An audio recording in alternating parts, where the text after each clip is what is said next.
I'm Corinne, and I'm here at Dee's today to talk about how to create an illusion caged bead earring.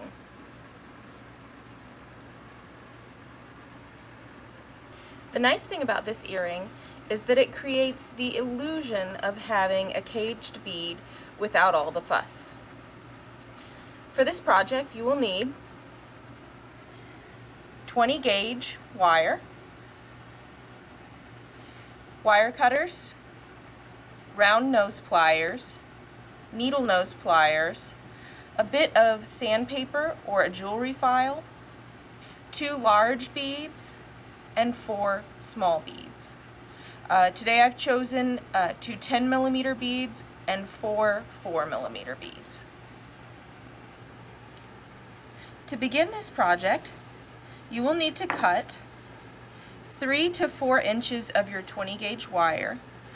You'll need more wire for a larger bead and less wire for a smaller bead.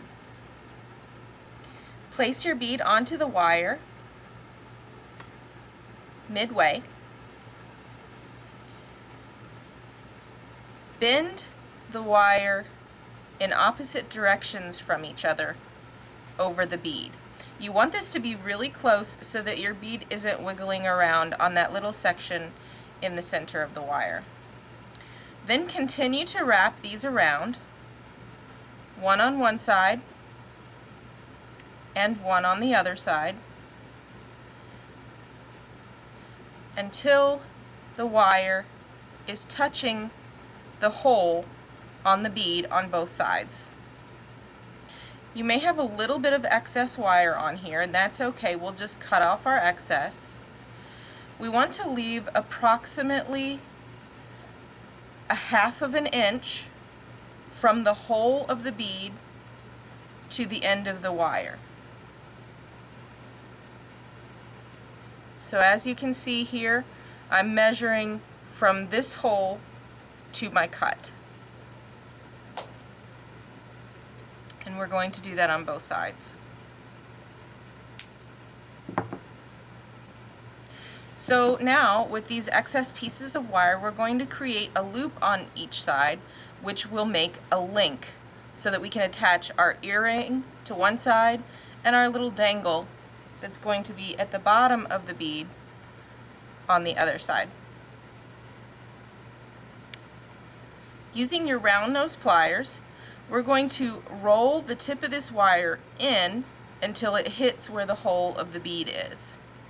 To do this, you'll want to be approximately halfway up on your round nose pliers. Now each pair of round nose pliers is going to be slightly different. Some of them taper quickly and some of them taper slowly. So if you have some really thick round nose pliers, you might need to be a little closer to the end.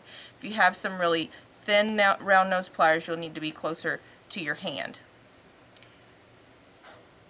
Place the very tip of the wire into the round nose pliers and gently roll this wire. You don't have to do it fast, and you can always adjust your grip if your hand is feeling a little cramped.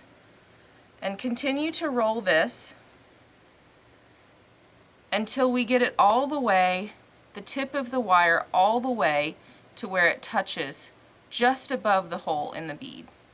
It's important that this wire touches so that when you assemble your earring, it doesn't fall apart.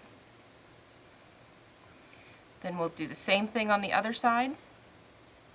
And I do show how to do this in our basic bead video on our YouTube channel.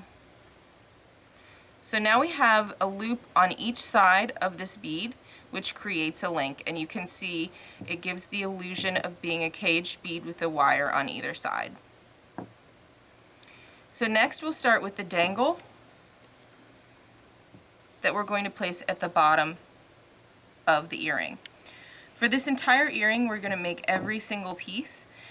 We are actually going to create this ear wire rather than using a pre-made ear wire, and we're also going to create our own head pin. To create your own head pin, I'm going to use the needle nose pliers on the very, very tip of the pliers, because all I'm going to do is bend the end of this wire as close as I can get to the end and fold it over on itself completely. So I'm grabbing the very tip of the wire at the very tip of the pliers, and I'm rolling this around almost as if I were making a loop, but I'm just rolling it around until it's folded over on itself. And then I'm going to place that fold in between my needle nose pliers and squeeze until that is completely touching. That creates a stop for the end of the bead.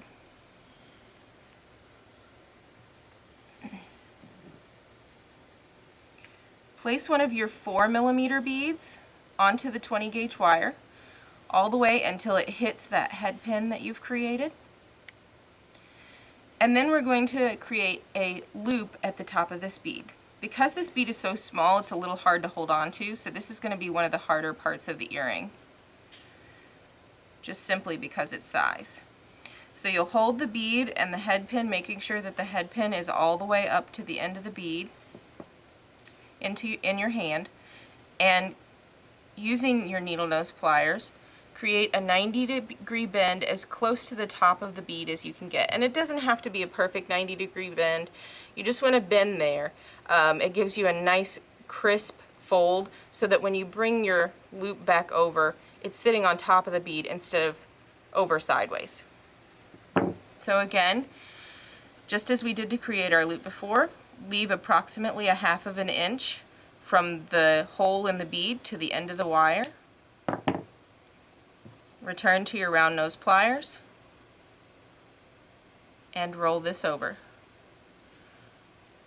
So now we have a loop at the top of the bead for our dangle. Next, we're going to create the ear wire.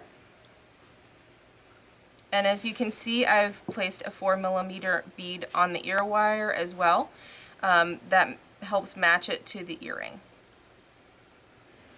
To create an ear wire, I typically use a simple Bic pin. You can always use a mandrel, but this is to me, this is the perfect size and it works just as well. So we will begin by creating a 90-degree bend at the end of the wire, approximately 1/2 inch in. And then roll this wire back over to create a loop. The goal here is to get the tip of the wire to touch where you made the 90-degree bend. That gives you a nice even loop that's sitting right on top of the wire.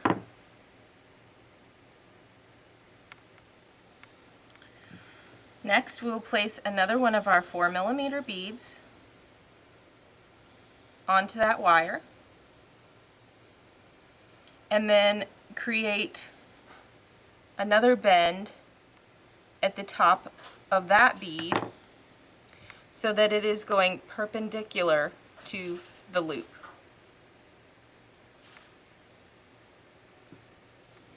Next, while holding onto the loop and the bead, place your pin directly over top of the hole in the bead and guide your wire over the pin to create a nice ear wire.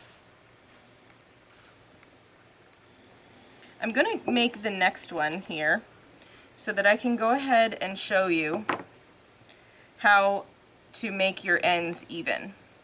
If you're working directly off of the end of the wire, you'll want to put your bead on first. The nice thing about working directly off of the end of the wire for this particular part of the project, and you can also do that when you're doing your dangle, is that you don't waste any wire. So we create our 90-degree bend, roll that back over top of itself,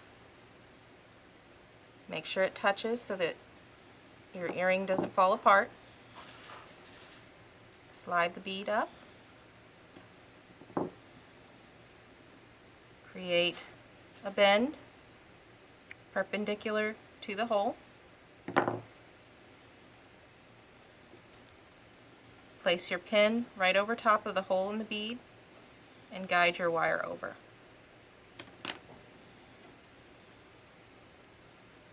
So then what I can do is go back and place my pin onto both ear wires and cut them at the same point. Make sure when you're using your wire cutters that you're always placing the flat side of the pliers towards what you're cutting. You'll notice that one side has a pocket and the other side is flat. The side that's flat is going to give you a flush cut. The side that has a pocket is going to give you a very sharp point. So now our ear wires are exactly the same length. To finish these off, what we want to do is use a little bit of sandpaper, or if you have them, jewelry file. Jewelry file is really nice because it doesn't, you don't use it up as quickly as you would the sandpaper. So I'm going to go at this, the end of this earring at all different angles, and then feel it as I go along to see if I've got any sharp edges. We want to do this so that when you put it through your ear, it doesn't scratch your skin.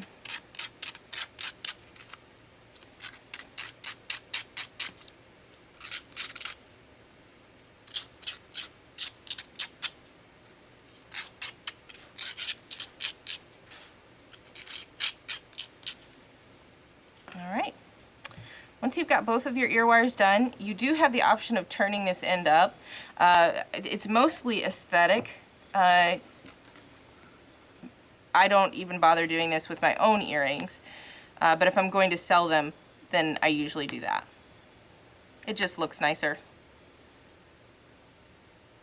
And because this is 20 gauge wire, you can still use little ear stoppers on them.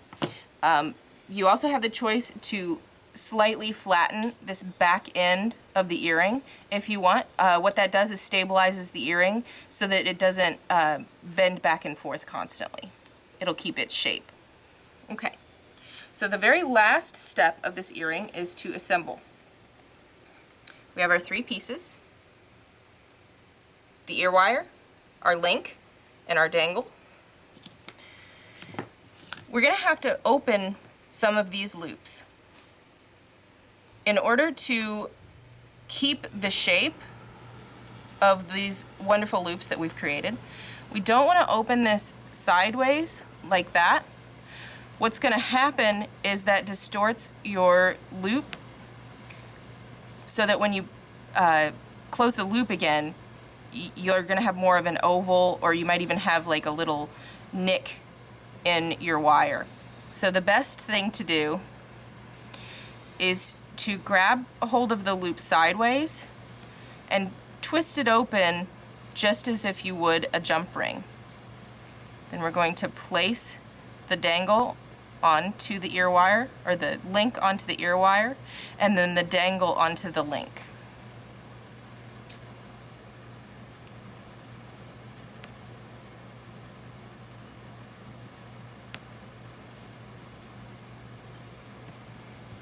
And here we have our illusion caged bead earring.